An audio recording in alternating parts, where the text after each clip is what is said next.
Welcome to the FAFSA Leadership Lounge, where we dive into the policy shaping the work of Florida school leaders.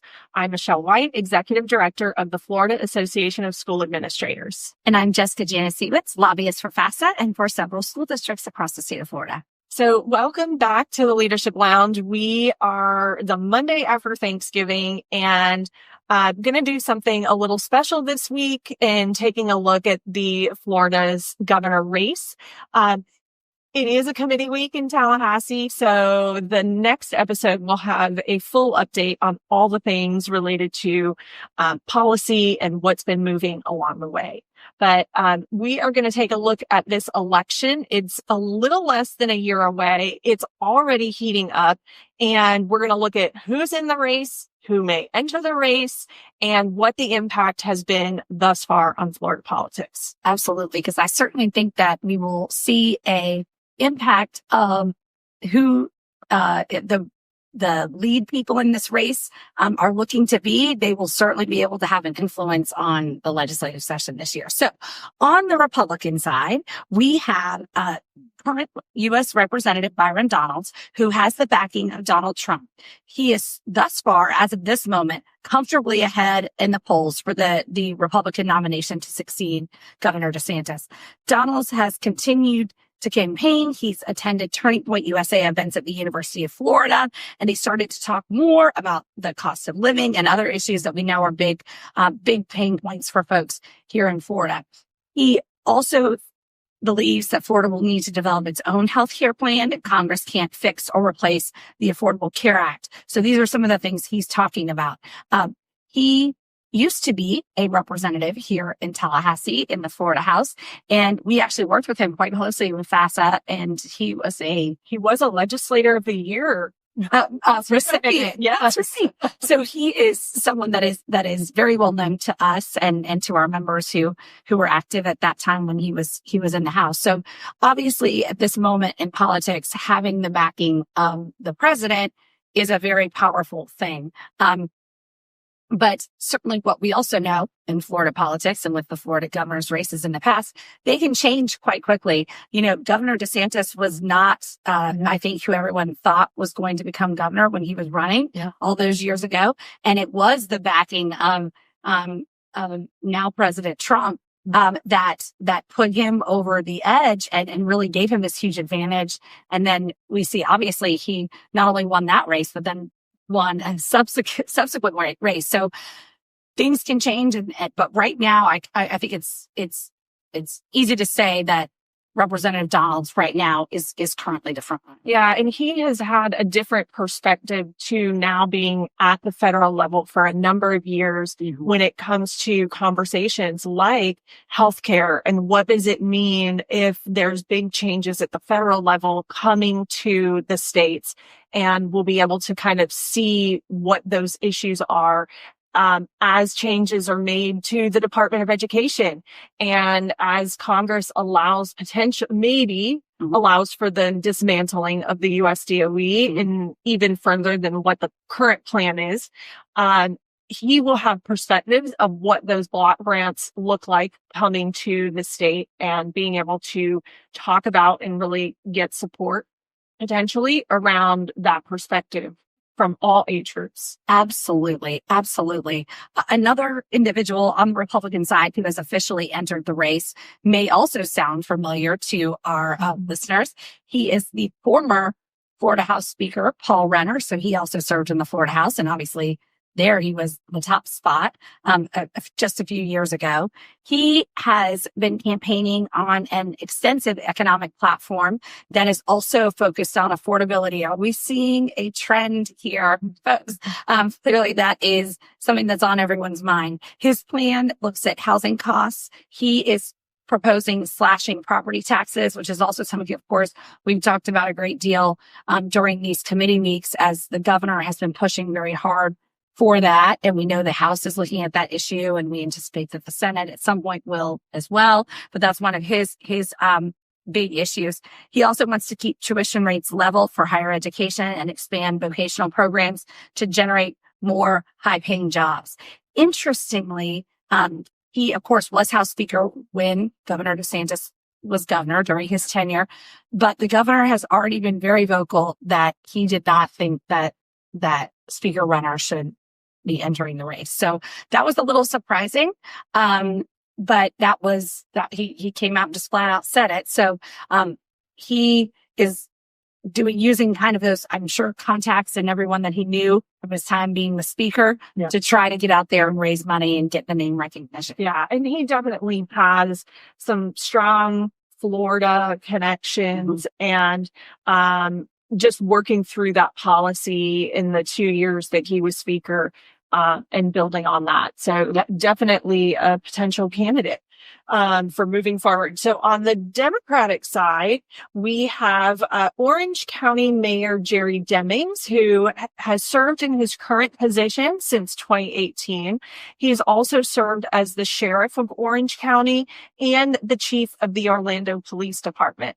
He is married to former U.S. Representative Val Demings. He is running on a platform that includes expanding Medicaid coverage so every Floridian can access affordable care, investing in law enforcement and community partnerships to keep citizens safe, expanding renewable power to lower energy costs, and he will restore local control, giving cities and counties the flexibility they need to solve problems. So a little more local level perspective that he might be able to get that grassroots participation to really support his campaign. Yes. And coming out of Orange County, Orlando area, obviously the big population center here for the state.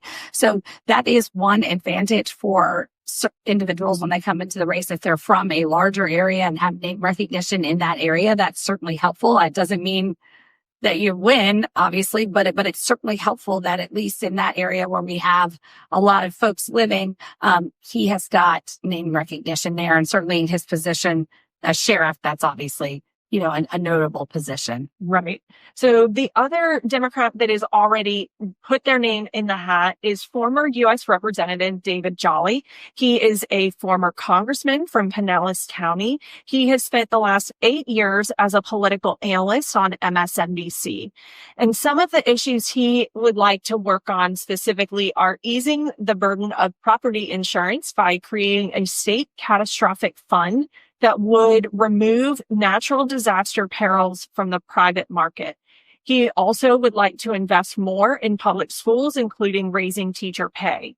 Other things that he is really strongly talking about, including campaign finance and reform, restoring reproductive freedom, and accepting the science of climate change. So I think we've clearly seen across both the Democratic and Republican candidates, a lot of the same issues are being talked about. Now, obviously, we expect the two parties to have very different ways of going about tackling those problems, but it's clear that affordability and insurance are top of mind here in the state of Florida, and they know it's an issue. On all the sides of the aisle, right? They definitely know that we have voters that are in the early beginning parts of their lives and are struggling to have a home and the quote unquote American dream, but also that we have a lot of retirees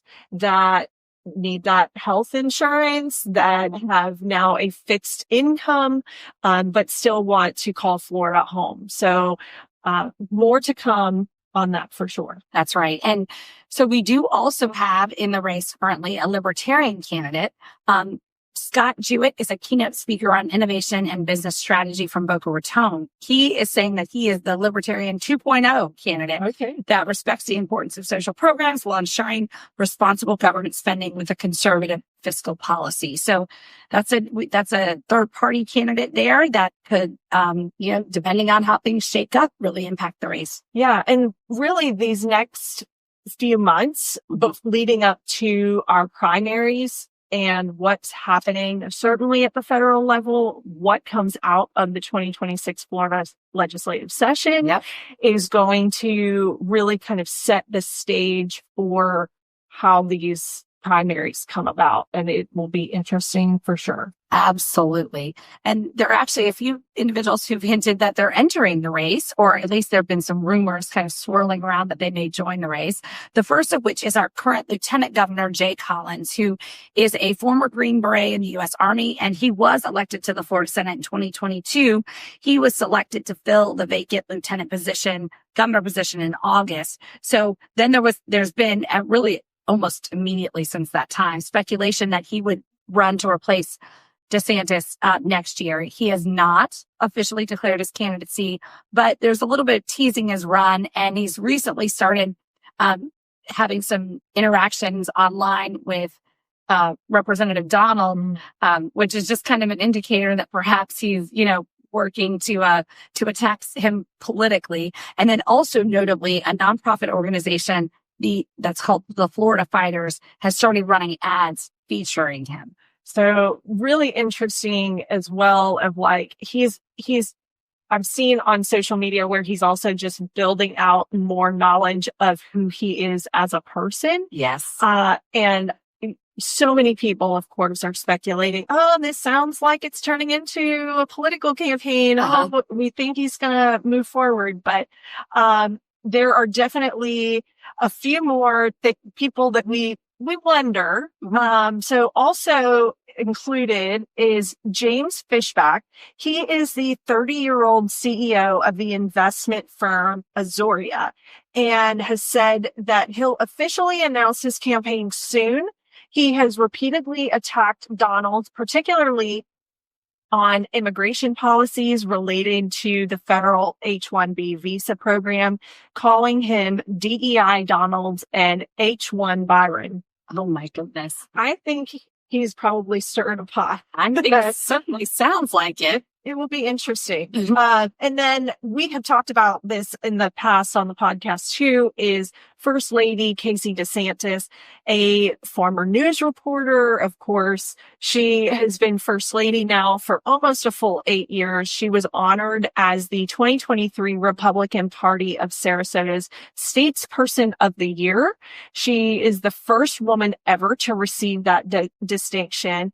And as Florida's First Lady, she has taken on a policy portfolio of her own that, quote, ranges from hurricane recovery to issues of mental health. She has denied her interest in running for office in the past. There's been hints from the governor more specifically about that, but it's also been interesting to see where former or current DeSantis allies are aligning, whether it's currently with Representative Donalds or with some other people that are entering the race. Yes. And I think that will be something that will be very interesting as it plays out during the legislative session. What, if any, role does Representative Donalds try to play either behind the scenes or more vocally about any of the policies that come forth during the session?